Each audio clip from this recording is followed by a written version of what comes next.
Hello and welcome to my vlog for this week, the fourth and final week of September 2021. And what I'd like to discuss today is just an update on where I am at in regards the BattleTech hobby project management that I've discussed on a previous video, because things have developed considerably since the last time I showed you this Excel. Now, just as way of a reminder from what I talked about on the last video, which I believe was titled something like how to project manage your BattleTech forces or something like that. Just as a recap, the reason why I think this is a very, very good idea for you to get into the habit of doing is because it really does limit on expense and time. You know, it gives you basically a roadmap to follow, which saves you both of those kind of like hobby resources, if you want to call them that. And then it also gives you an understanding of how big your force will eventually be. And you can do this whether you're playing a small skirmish game or a huge like army game. It's pretty sensible to do, because if you know that you've only got room for 300 miniatures and you are going out to buy 500, then you're going to have to buy more, shelving units or storage units, or wherever you're going to keep your hobby stuff. Or you're probably going to have to buy a new house, which is probably going to be quite expensive. So just keep that in mind if you are not doing this, that it will very quickly spiral out of control. I know that if not for this Excel sheet, I would be completely out of control, and I'd probably be spending 2 or 3 times more money than I probably should or would even want to, because I don't want to be that guy with 2,000 mechs, right? Like, it's just overkill, and I know that the way that my personality is, that I will potentially go and do that. So this really gives me like a roadmap to follow, just to make sure that I keep the harness on myself, which is very important to do in terms of like personal responsibility, because no one else is going to do that for you. Unless you happen to be a millionaire with a mansion, and then you can just do what the hell you want. But if you are one of the mere mortals like I am, and you've got like resources, time and space to be thinking about with your hobby, then this is definitely a good way to go about it. There are other things as well, like I discussed this on the previous video, like it allows you to keep track of your paint schemes. So I write everything down in terms of what my forces are painted and in what colours, just so that I can keep track of that, and that I don't end up painting like the wrong colour green on my force and then it all looks mismatched. I can just go back to this, cross-reference it, see what I need to do, and ta-da! I can then go and paint the models. So, where am I now from the last time that I last showed this Excel? Well, it has spiraled. It's not spiraled out of control, that's important to say, but I have had a lot of ideas and developed things considerably since the last time I discussed this. I think mainly because the last time I discussed this, I don't believe I'd got the second wave Kickstarter. Or had I? I can't remember. I might have done. I can't remember. It was definitely in and around the time that I got hold of it. I have now shamefully painted all my Force Wave 2 forces. I know, how embarrassing. This is what happens when society locks down and there's nothing to do really apart from paint models. Although saying that, my life really has gotten back on track over the last month, because I've been down to London even with work, which was brilliant. And I've even started to like meet people for lunch again, go to the cinema, things like that. So things are starting to, get back to some normality in Britain, but don't know how long that will last, number one. And number two, I still cannot just go into the office every day. So I'm stuck working from home, which means that I don't have like commute time. So as soon as it kind of hits 6 o'clock in the evening, and if I'm not going out, I'll just grab the old paintbrush and get to work on my Wave 2 forces, whereas previously I would have probably gone out after work and done something. So can't really do that at the moment. Anyway, that's why I've painted everything. So if you are still sat on your plastic and you've not painted a thing, that's fine. I'm just weird, and I really do like the hobby side of this. I find it very relaxing. It makes me very tranquil. And at this time of year, my job is quite like stressful, and I've just moved jobs as well. So having the ability to paint stuff on an evening is a real like respite. Makes me feel very calm and at ease with the world when I can look at my forces that I've been like working on. Anyway, let's get into the logistics of this. So the last time I talked, I think I'd said something along the lines of, and I can't remember the exact figure, but it was around, I don't want to have more than 200 mechs.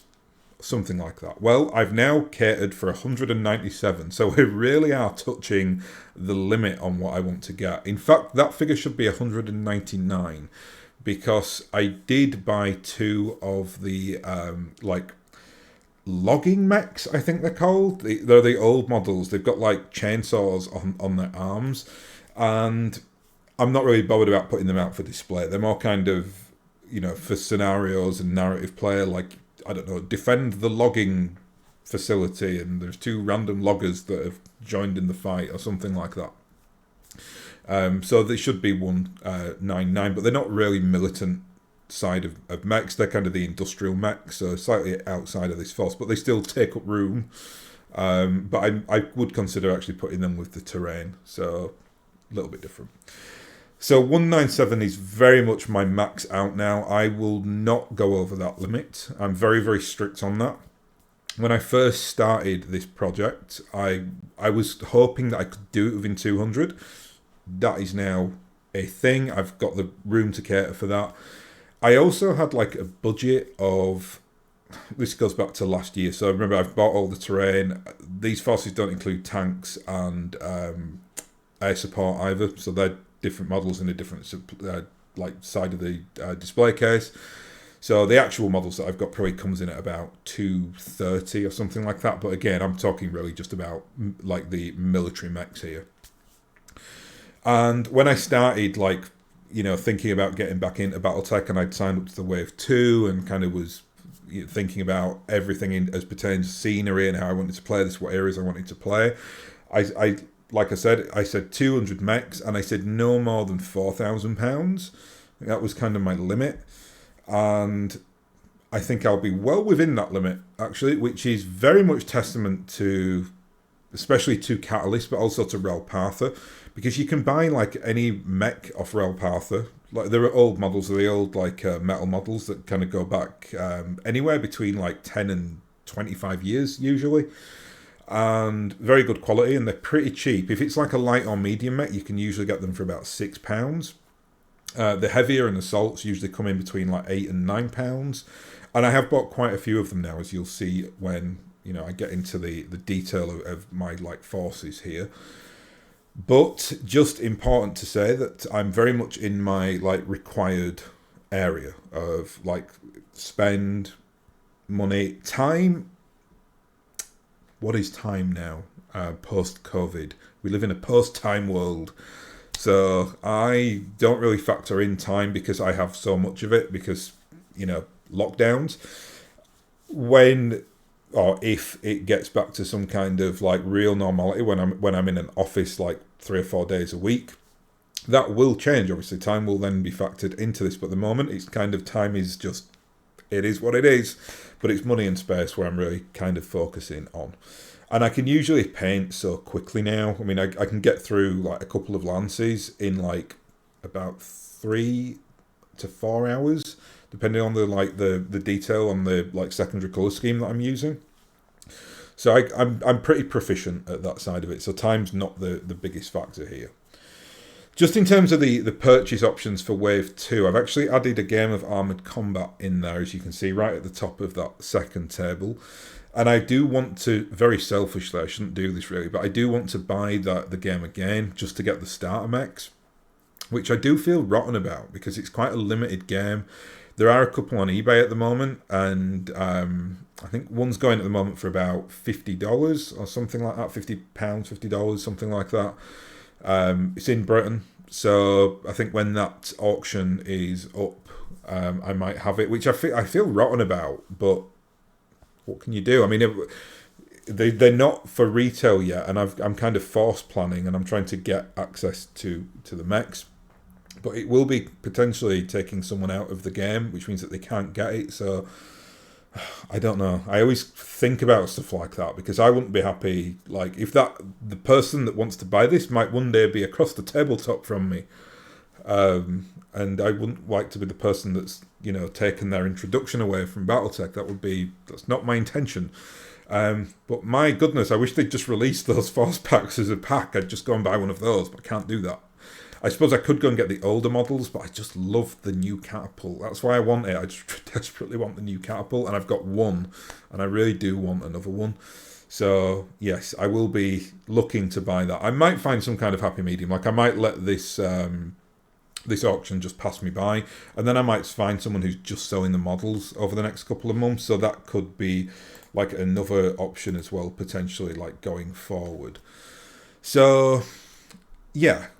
It's all good anyway, in terms of like future planning, but I did something that I'm not proud of, and if you watched the previous project management video, you may have seen this already, and I've gone and bought what you'd call scalped goods,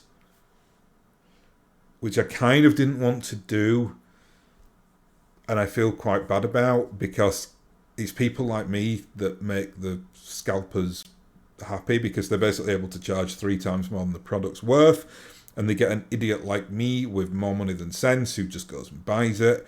But it was just irresistible. He was basically, some guy was selling 6 Inner Sphere Lance packs, 2 of which were the Atlas, Marauder 2, Orion and Crusader, which going forward, if there are going to be supply issues with these, which I don't envisage at the moment, but if there are going to be supply issues, it's going to be for them, right? Because everyone's going to want the Atlas.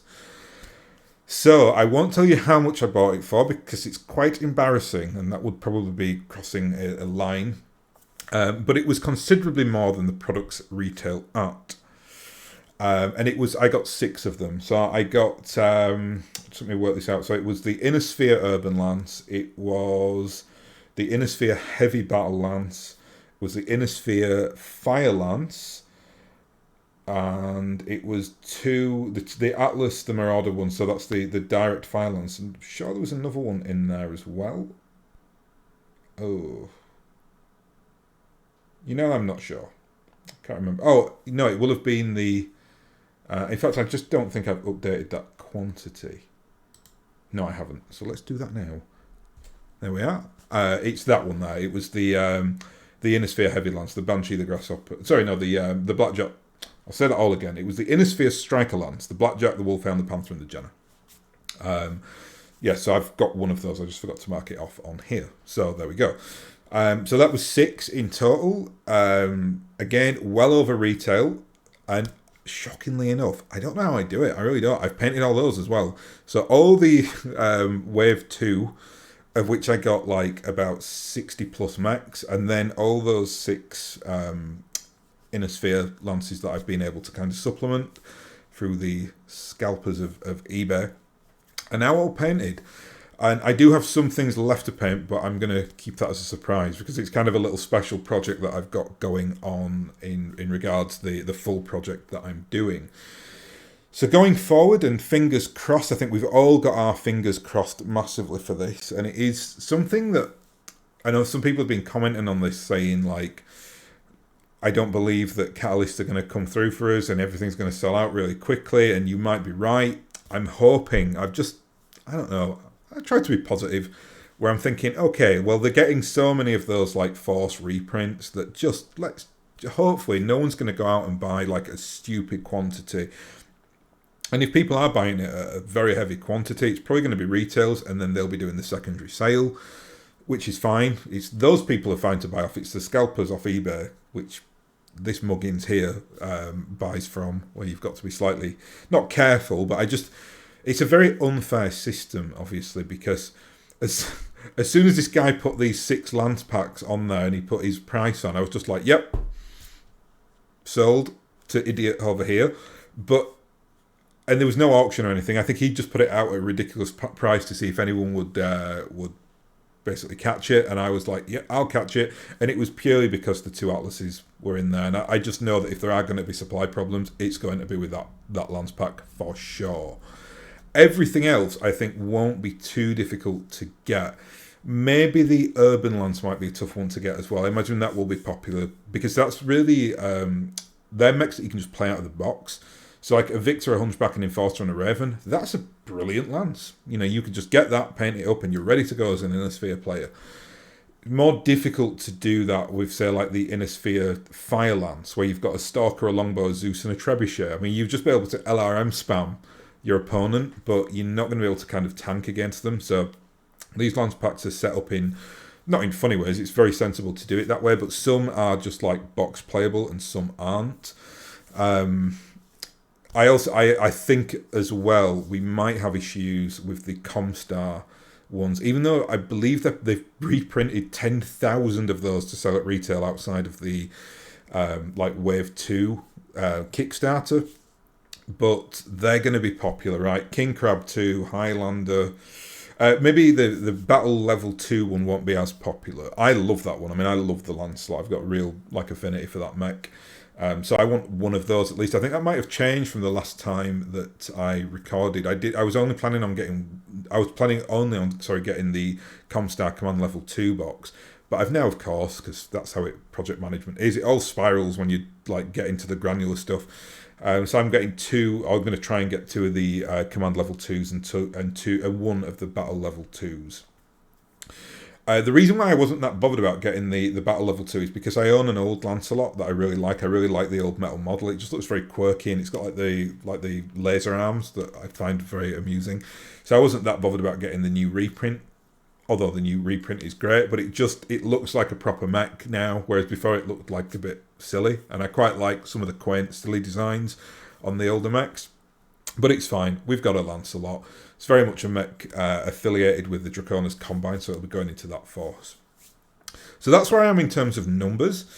I'm going to this week again. I'm kind of trying not to apologise for feeding the scalpers, but there are a couple of the Comstar box sets now available on eBay, and they are going the stupid prices. I mean, I think they retail about £30, and it's well in excess of like 3 times that amount.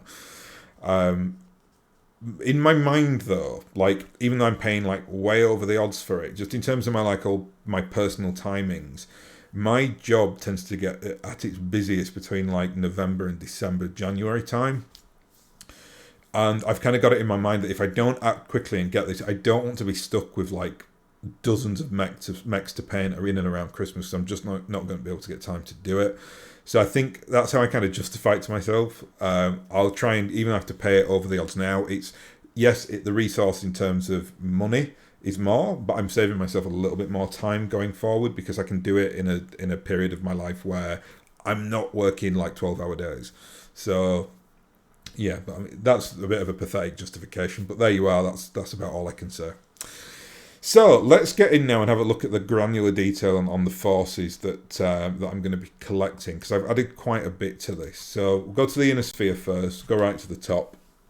So in terms of the Com Guard, I think that's pretty much the same. Just as a reminder, anything that's like coloured out is basically a model that I've now owned and painted. So you can see that's everything that I've got from Wave 2 and all the kind of supplementary packs that I've bought. There's still quite a bit to get, as you can see, but I'm doing really quite well, I think, in terms of numbers at this stage, considering that I've got nearly 200 to get and collect and paint. So the comms guards are... I don't think that's changed very much. I think it will have changed because I've decided to get more of the Comstar Lance pack, so there'll be some extra mechs in there from the last time you saw this. The Marauder 2, and I've spoken about this before, I'm really not a fan of the Marauder 2. I think it's a very lazy piece of design. In terms of the people that designed the game and that mech and the fluff as well, I'm not a fan of when they just bump up to a version 2 and just make it heavier. I don't know. It's just not for me. And you do have to do it on some mechs, but I try to kind of keep away from that as much as possible.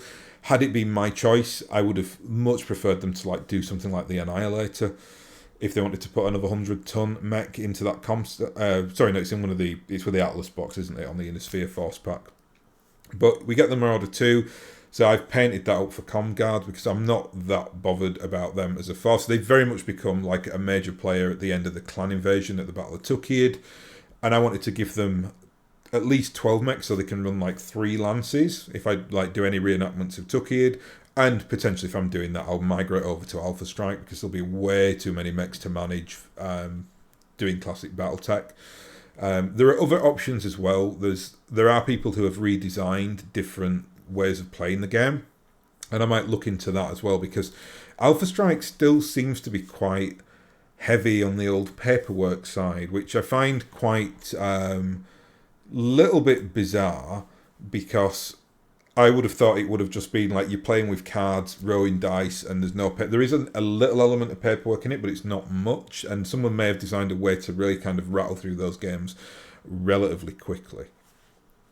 So not much to say about the comms guards, really. We'll leave them. The Lyran Commonwealth, this is an interesting one. So I've kept them at 8 mechs each with the Fed Sons, because the way I see it, they are the Fedcom allies, which kind of formally that doesn't come into place, I believe, until 3055. So it's only like 2 years formal, and then they have the Civil War. But I think the kind of fluff goes that House Steiner kind of put like an edict out in 3020 to try and make peace with the other inner sphere powers, to say, look, let's stop squabbling and try and do something nice. And the only other inner sphere power, that decide to take her up on that offer are the Federated Sons. Hence the kind of birth of like the Fedcom. Even though it's kind of informal, I suppose, at that point, it's kind of like it's more of an agreement than like a treaty or an actual like creation of a state. They're still very much like aligned together. So for the vast majority of when I'm playing, which is effectively from that era, like, you know, I mean, from 3020 up until 3067. So the last part of it is the Fedcom Civil War. So for the vast majority of when I'm playing, these two will basically run as joint forces. Not always. I mean, I can run 2 lances for each one, but more than happy to kind of run joint forces. And that gives them a total of 16 mechs. And they complement each other very nice as well, because the Lyran Commonwealth tend to use really big, like, heavy and assault mechs, and the Federated Sons tend to, like, gravitate towards medium mechs. And I've kind of reflected that in the figures there. So, like, you know, the Fed Sons getting, like, 2 bushwhackers, an enforcer, a hatchet man, and they both get the Wolfhound as well, just for the light option if they need it. And even as a light mech, the Wolfhound can still really pack a punch. It's kind of it's Fedcom's equivalent of the Panther, so it replaces the PPC for an L laser and M lasers. Really, really effective, good, solid light mech. And very typical, what you'd expect from like a Lyran Commonwealth light mech. It's still very powerful and got a big gun. So yeah, I'm really, really happy with those two and how that's like turning out. If you see me, like, if you only see 1 point that's coloured in, that means that I've painted 1 out of the 2 mechs. So we've got 1 of the Zeuses, but I still need to get another one to complete the set, just if you were wondering. Next up, we've got a real, like, this is my, like, special project, so I'm going to have to deal with this now because it's the next thing on the list. And over the last 2 weeks, I've been watching the cartoon, which I finished it last night. That's why I'm recording this. I was going to record this over the weekend, but this is Monday now, so I watched the last one, and then I thought I could discuss that a little bit. And it's just as I thought it was. It's nothing like as bad as I thought it would be, but it's still not great. It's okay. It's fine. There are some really interesting episodes in it, and I really wish... I mean, it's a kids show, right? And it was there to sell toys. So this isn't like Tolstoy that we're trying to analyse here. But they do go into some really good depth, I think, on the notion that, like, the Kurita and Fedcom are, like, really, like, hate each other, but they kind of combine together to go to war with the clans. And I really, really like that. And I wanted to reflect that in the Force. And I thought, well, what better way to do that than just to go and buy the Somerset Strikers, who are basically the inner sphere, like, the kind of, I suppose they're more like a paramilitary group as opposed to a mercenary unit, because Somerset gets invaded and then Adam Steiner, like, creates his own faction that's born out of both, like, Kurita forces and Lyran or Fedcom forces. More Lyran, obviously, because he's a Steiner. So he's like part of the royal lineage in the Lyran Commonwealth. And what I did as I was going through the video, the YouTube episodes, I started to make like screenshots of the mechs and went and there's a book that there's kind of a complimentary book that you can buy, which is like for want of a better term, it's like the playthrough or the technical readout of the cartoon. which I don't want. I'm not that into it, but I did kind of Google that. Not Googled it, I went and had a look on Sana and just to see what the contents were, and it gave you a list there of all the mechs that they use. So I've reflected that in the Somerset Strikers, and the reason why is, and I really like how they did this, really interesting, because it's very much a joint force. So you can see there at the top there is the Mauler and the Hatamoto Chai, or Chi, I'm not sure how that's pronounced. These are all old models, by the way, so I've literally, the package will be coming, I think, tomorrow, or the day after. So I've still not got them yet, but it's all in the post. I've been driving poor Ralph and Mad. Well, say mad, I've been giving them money, so I'm sure they're not that mad about it. But just putting like multiple orders in recently, because I keep thinking, oh yeah, I need another like Axeman or whatever. And these are they're the model equivalents. I think some of them I don't know, like the Wolfhound, I don't think it specifies, but it certainly specifies the version of the Awesome which they're using, which is the 9MA, which is like a specialised Awesome that they use for like the clan invasion. Same with the Axeman, like the Axeman that Adam Steiner uses is the 2N variant, it's one with the 2 LRM missile packs. The regular Axeman, way better, by the way, which is the 1N, which I'm also going to buy as well, which I'll talk about in a second. But I wanted that force then to really reflects kind of the almost like the alliance that Fedcom and the Draconis Combine have, even though it's very, very informal. Their borders are basically just one big war zone, right? They're basically in like perpetual war or Cold War against each other. But when the clans invade, they basically move all those forces into the clan combat area, and they just don't, as far as I know anyway, there might be some instances of them breaking that, but I've not come across any major issues of them breaking that like informal agreement.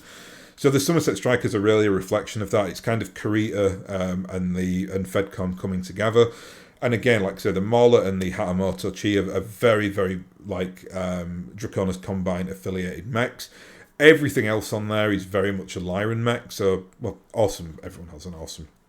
But the Axeman, the Bushwhacker, and the Wolfhound, absolutely Lyran mechs. Fedcom. I mean, like Davians have those as well, and the Centurion is like an everyman mech as well. And they get that because there's one of the characters that they have, like his starter mech or like I don't know his family mech or whatever is a Centurion, so that kind of onboards with them. So that's kind of the odd one out there. The Mauler and the Hatamoto Chi kind of appear in the show. Mauler's one of their kind of fundamental starter mechs. Hatamoto Chi is a mech that the I can't remember his name now, but the Draconis Combine character in there, he kind of has to go back to the Draconis Combine at one point, and he pilots a Hatamoto Chi, so that's why it's in there. So it's one of those things. I just wanted them to have every variant of the mech that they used. I also though got the Axeman 1N because it's far superior to the one that Adam Steiner pilots, and if I kind of want them to be a bit crunchy on tabletop, so they can actually go against a clan, which they should be able to with that, like two lance loadout there, which they've got. They might have to supplement some things with some like combined arms, but generally I think that's a very, very solid lance. But the one thing that's not solid is the Axeman 2N. It's not a good mech. It's got an axe and 2 LRM 15 packs on its shoulders, or on its torsos, which is an absolute bizarre decision because you can never optimize that mech. You can either like fire from long range and then your axe is just stuck in your hand like an ornament, or if you get too close you get the minimum range penalties and you can't fire the LRMs. It's ridiculous. I have a very like strong feeling that when they decided on the cartoon and they decided to go with the Axeman, some like, I don't know, like TV toy producer, whatever, was like, guys, this Axeman doesn't have enough guns and rockets on it because it has the AC-20, which is the biggest gun in the game. But that obviously, as a toy, that looked quite, it's just one like thing on its side where the gun is. And someone's like, it needs to have missiles. And maybe the game designers came back and said, well, we can put SRM-6s on there. 6 is not enough, sir. I want LRM-15s. And the game designers have been like, oh, God. Like, that's terrible. Although saying that, like, there are plenty of mechs that are just not there for optimization. They are pretty useless by design for whatever reason. To add a lot of flavour to the game, obviously. So I still, the 2N looks cool because it's got the big missile packs on its shoulders. But in terms of functionality, if you wanted to kind of run a competitive game with the Somerset Strikers, if that's like your lead mech, yeah, you can never optimize it. So I'm going to get them all and I'm going to paint them all. I've been taking screenshots from all the episodes, so I've got all the kind of paint ideas now. I mean, God help me with this, because I like to have standard military, but I suppose this is a bit of a paramilitary, or whatever you want to call it. It's, like a bit of a local defence force. So they're all in all manner of weird and wonderful colours. The Bushwhacker particularly is incredibly garish, but I think I can come up with a way to make it so it's got the same colour scheme, but it looks a lot more realistic. I think I can do that with like washes and some like weathering on the mech. That should be okay. They're all old mechs as well, which might be problematic in terms of paint jobs because the washes don't tend to work that well on old mechs, but I'll see what I can do. I did feel like it was super important that I got the old mechs for this though. It's a very old, say it's very old, it's younger than I am, but it's one of those things where having new models in that would be cool, but yeah, I'm more happy actually just using the old models for a little bit of nostalgia's sake. And now I've watched through the cartoon, realised that it's not as terrible as I thought it was initially. I liked it when I was a kid, as I thought it would be on a rewatching. There were certain things of it that I found very interesting. But yeah, just going to be nice to have as like an in-between force. Next up, we got the Draconis Combine, and so I've painted 4 of these up already. Lancelot's got to go in there because Lancelot's a mech that they got quite a few of from Comstar, I believe. So that fits into there nicely. I think everything in there is very, very associated to the Draconis Combine. King Crab maybe not so much, but the King Crab looks so evil, and the Draconis Combine are like real antagonists in the early part of the eras that I'm playing in. So I really wanted to give them absolute firepower to go and kind of dominate things. Next up, we got the Free Russell Hag Republic, which hasn't changed at all from the last time that I did this. So I'm just waiting on another Panther and a Jenna, get them painted up, and they will be completed. The Capellans I've changed really quite considerably because I wanted to give them much more punch.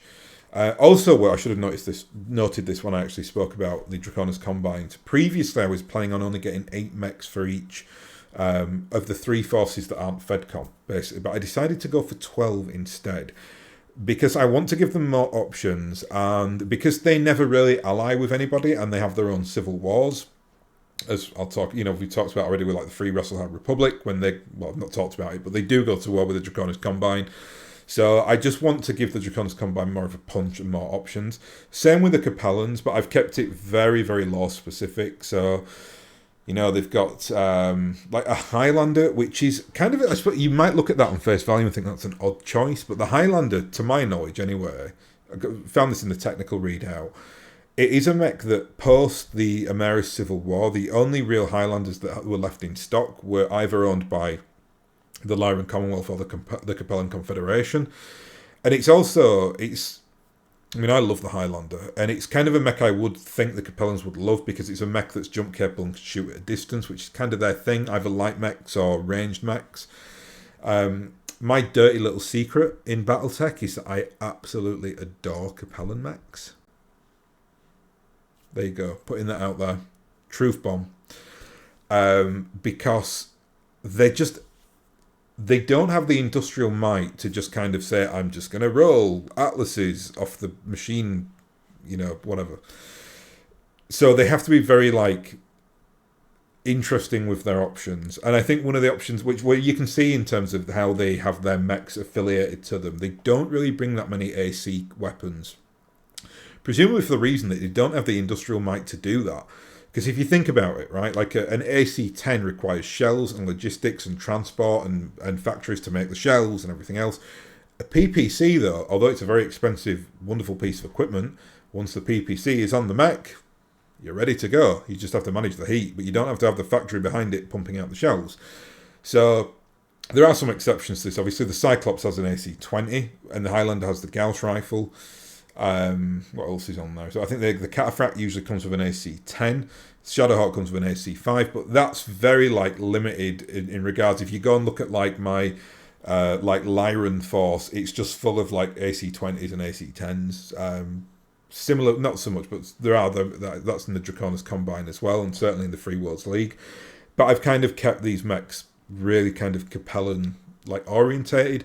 The Highlander as well, just because of that little line that I saw about it being the Capellans having a degree of them in storage, and that they use for like, I don't know, special occasions, or if they're really trying to kind of win what they're trying to do, because the Highlander is such a superb mech. So, and again, the Cyclops as well. Cyclops is a weird one. It's a mech that I very much associate with Mech Commander 2, and it's a mech that you buy in the Capellan store. If you look at the Master Army list, it's listed across there as well in the like end of the Third Succession War and like the Renaissance. So they got the Cyclops as well. But that is my like force of choice, right? Like if I had to choose, like the Cataphract's amazing, Longboy's amazing, Crusader's really good, Grasshopper's great, Catapult is my favourite mech. 2 Vindicators, for me, hands down, best medium mechs in the game. Just think they're amazing.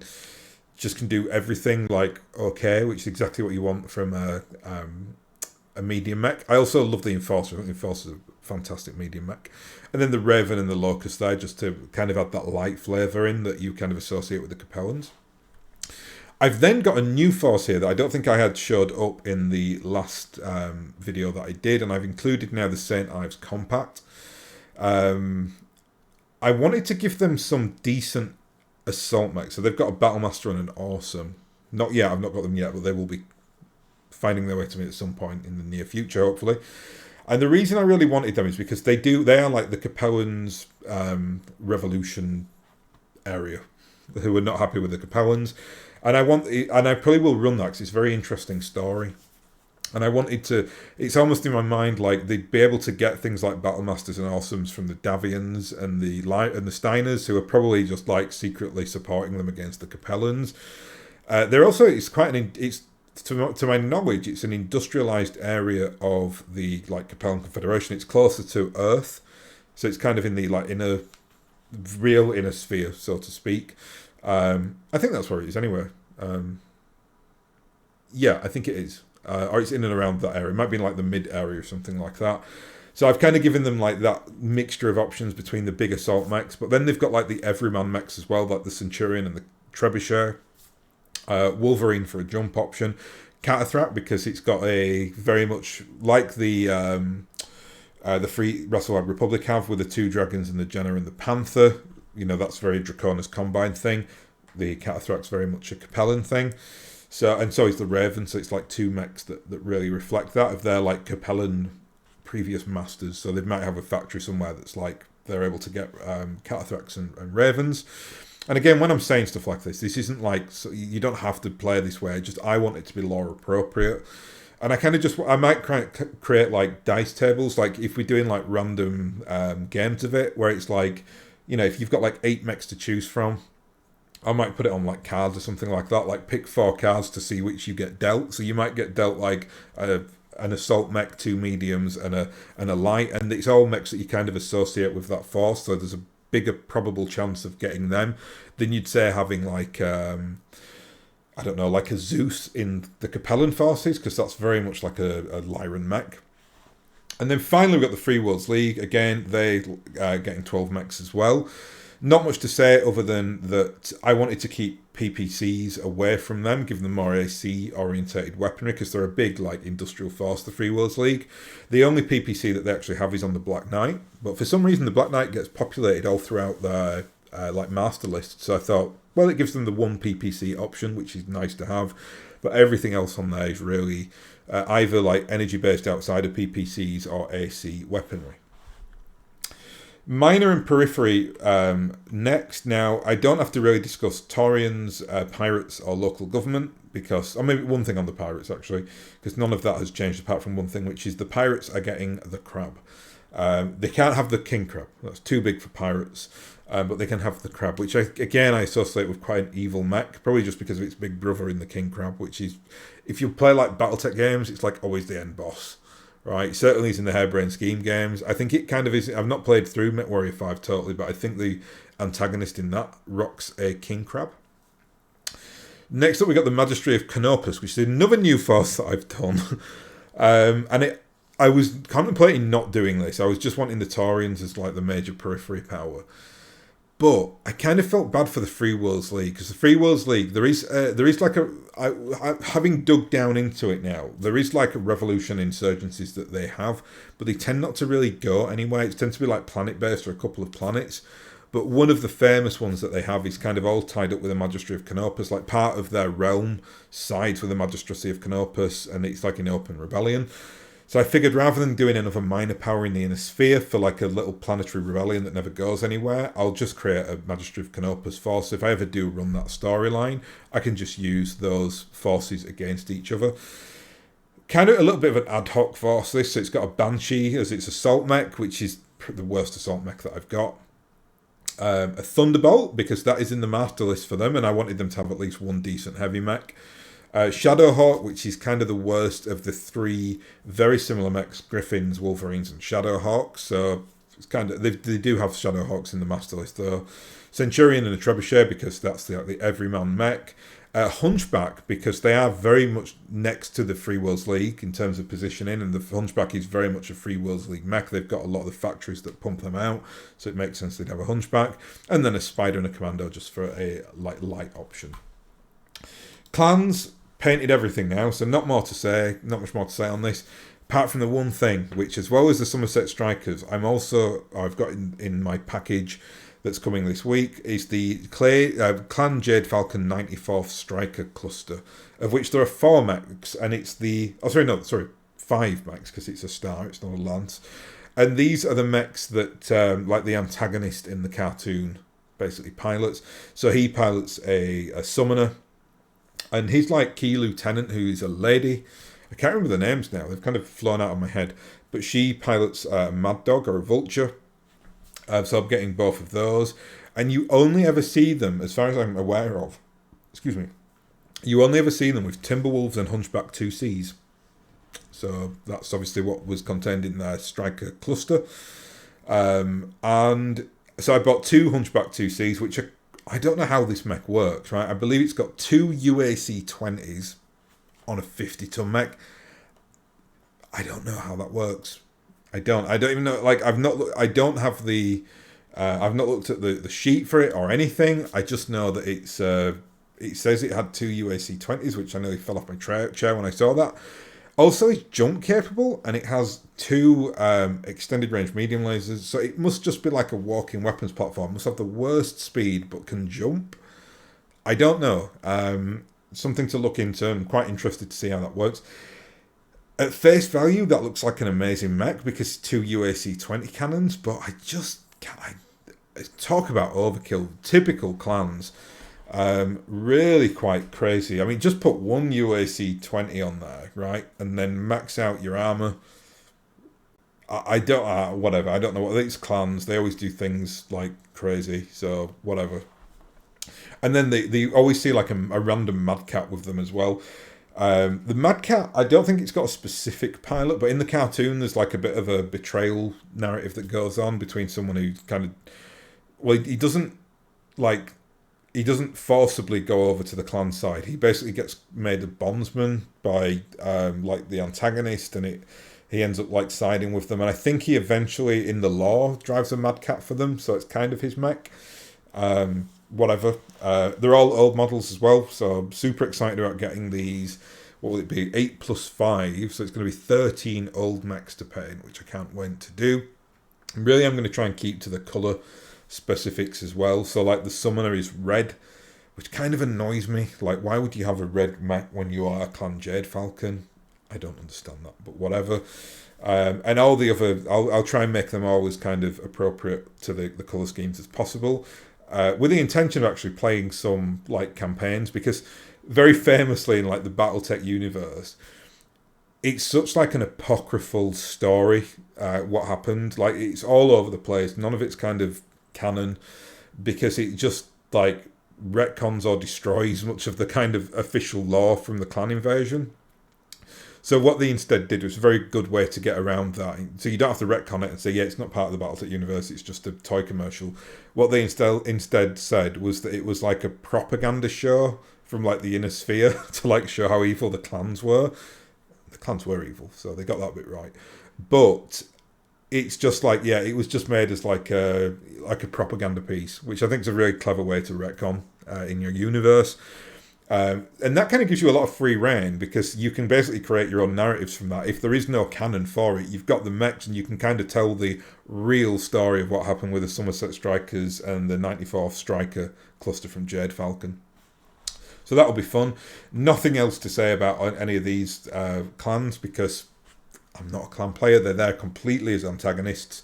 They're all from Wave 1. That's important to note. I've got no interest in getting any of the Wave 2 clan stuff. The one thing I would have liked is the